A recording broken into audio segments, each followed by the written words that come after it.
Haleluya. Manishimwe zamutegereza sinzarambirwa. Gwino Chwage katubwe ngo zamutegereza sinzarambirwa.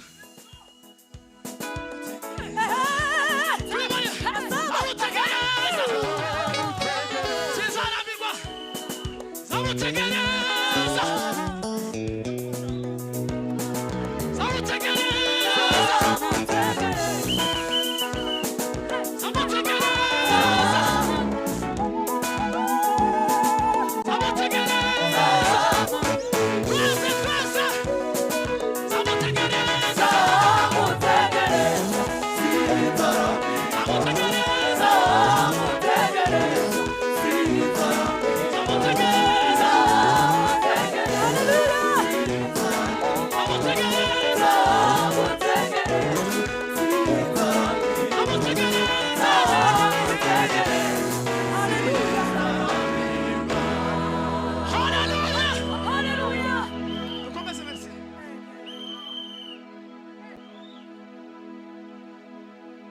Tuzamure Yesu amaboko muvuge ngo amen.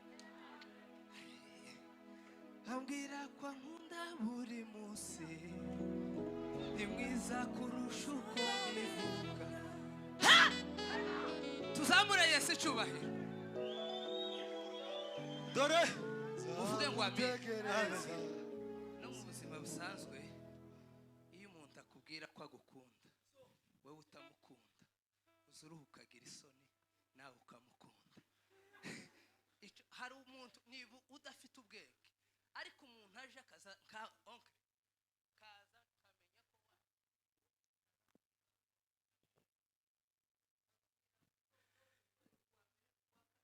woja kugeza amezi 6 wewe amapenzi yarazamutse yarakurenza.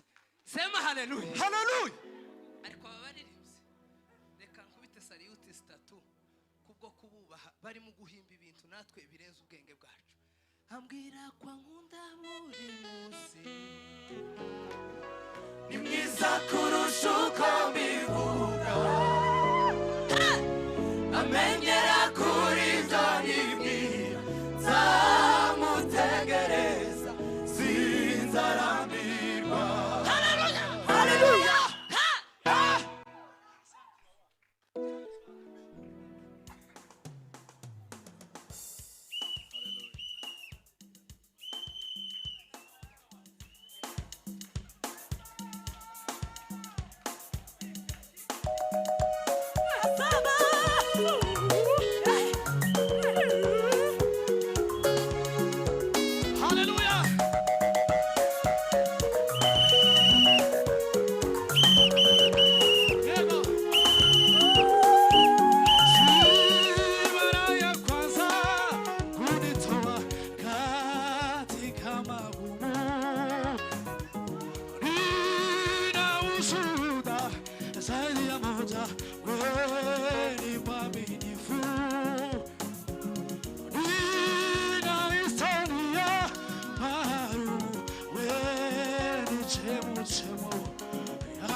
Tunitapita kwenye uvuli wa mauti, bila wewe sitaogopa kamwe.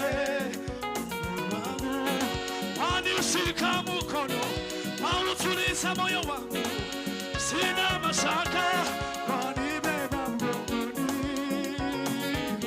Waweza tu maneno ya uzima, tuimane gutyo, waweza tu ibadilisha yote, waweza